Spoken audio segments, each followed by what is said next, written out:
So off the back of that, there's a fridge in my glove box video. Quite a few people have asked how do you actually remove the glove box, because they think that their hose for the blowers for the air conditioning feed into it has actually come disconnected as well, and they want to work out how to take the glove box out to reconnect that. So I thought we'd have a look today just at how to remove the glove box. So there's only a few fixings that you need to remove. So I'm just going to start by opening up the glove box. I've already emptied it out to make it a bit lighter, and then the first thing we're going to do is just remove this little panel here. So I'm just going to use this panel removal tool just to get in the top here, just to prise it forward, and then you'll see this panel just comes away. With that removed, we can just see these two Torx fixings here, and they're just a T25. So I'll just remove these. With those two fixings out, you should just be able to pull this side away. Next up, we've just got these three Torx fixings here, 1, 2, 3, and again, these are a T25.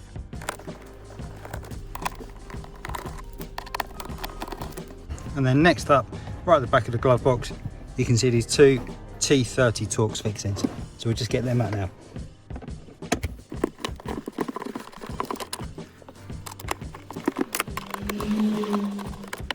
Just then over on the left hand side, back over here, we've just got our aerial fixings. This is just clicked in, so we can just remove that. You can see the fixings there, and that just frees up this piece. And then one of the last fixings is right over here, just under here, where we've got another T25 piece. So I'm just going to remove that now.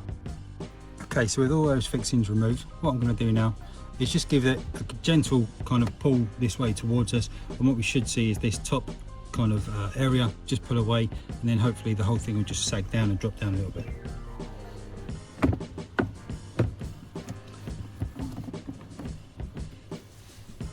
At this point, you might be able to see if your hose is or isn't connected as well. Obviously it's got two ends. One end is just in here, you can just about see the end of it connected onto the valve or the piece that comes into the glove box. So on mine you can just about see the hose is connected onto there.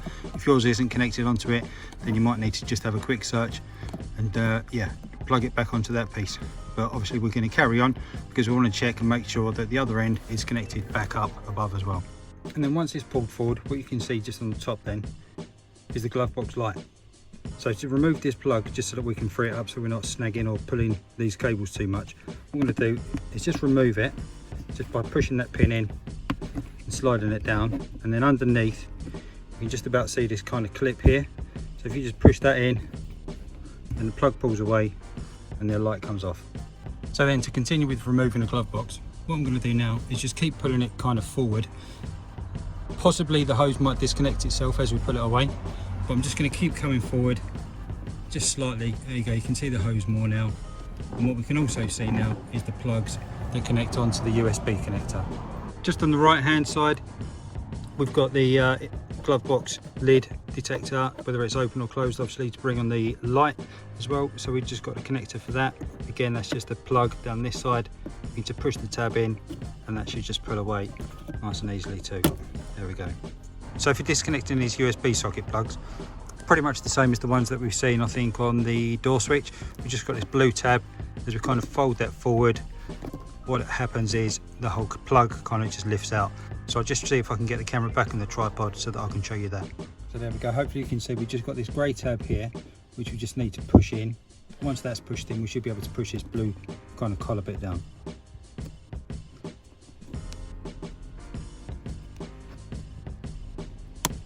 There we go, and as that goes over, it lifts the plug out.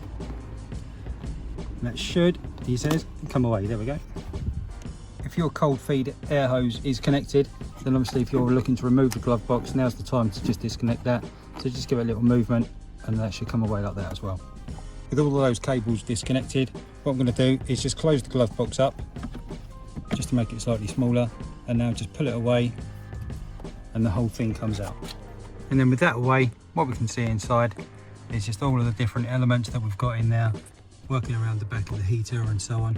I'll just give you a quick run round just so you can see exactly what we've got in there. I think that's the Blue and Me unit in the top there as well, the connections for it that you can see. So there we go. Looking at the back of the glove box, we've got the label, and we can actually see here we've got questo refrigerato, which obviously means refrigerated box or refrigerated unit, should we say. So obviously now's the time, if your hose, just like mine was when we did the refrigerated glove box video, if your hose was disconnected, my one was just actually hanging loose. It wasn't connected to anything, it was just sat in there. So what you can do, you can just feel up here where it plugs back on. It's just kind of my fingertips up behind this point. There's just a connection point up there, and you can just feel up and just kind of push it on, same as this end pushes onto the glove box, it just kind of slides over. Okay, right, let's get it back in then. So all I'm going to do is just offer the glove box in, connect all the plugs back on, and just slide it back in to start with, and obviously that cold air feed hose as well. So at this point we've just got those plugs back on, we've got the air feed hose back on as well. All I've done is just literally positioned it back into place here, and now it's just feeling a little bit snug, a little bit tight just over on that side. So you may get that issue as well. If you do, just pull it forward again slightly and just check your cabling on the top, because sometimes what can happen is they can end up too far behind it and then snag on the brackets for the two big T30 screws, I think they were, whatever they were, they go in the back there. So just pull it forward, make sure that they're all the way forward. And there is actually a fixing, I think, for one of these looms. Here we go, just about to see it there. It's actually meant to clamp onto the bracketry up above. So if you can get that back in as well, then go for that. But just make sure that those cables aren't fouling on that bracket. I think probably the biggest things that are making it awkward to get it back in, or if you're having difficulty getting it back in, I know I did last time and I know it's proven a little bit challenging this time, just down the bottom here, just where this point goes in here, and where the other fixing was over there, just make sure that it goes over the top of this other plastic piece of paneling here. And then on the two big fixings on the inside, the one on this side, it's actually got a locating lug on it, so you just may need to make sure that that goes into the hole just above the screw. If you pull the glove box back forward again, you can actually see where the bracket is, there's another kind of square hole above it as well. So just make sure that locating pin goes in there. Once it does, it all lines up, just make sure these tabs go into these locating holes up here as well, and then you're ready to get the screws back on. Okay, and maybe just as a useful tip, just have ready in your hand just one of these T30s, or T25s rather, just to go in this point, because once it goes in, the weight of it naturally wants to kind of lean forward. So if you can have that in your hand ready to go, once you get it all back into position, it's all lined up and it all goes in, all those locating pins have gone in, just get that one in there and it holds it in, and now we can just get the rest of them done. Okay, so all those fixings are back in now, so we just get this bit of side paneling back on.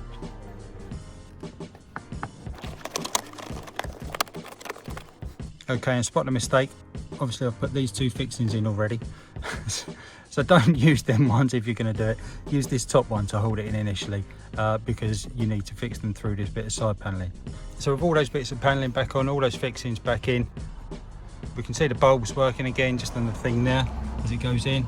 We just make sure that the glove box shuts, which it does. So fantastic, that's it. How to remove your glove box and refit it and reconnect that hose for your air conditioned glove box.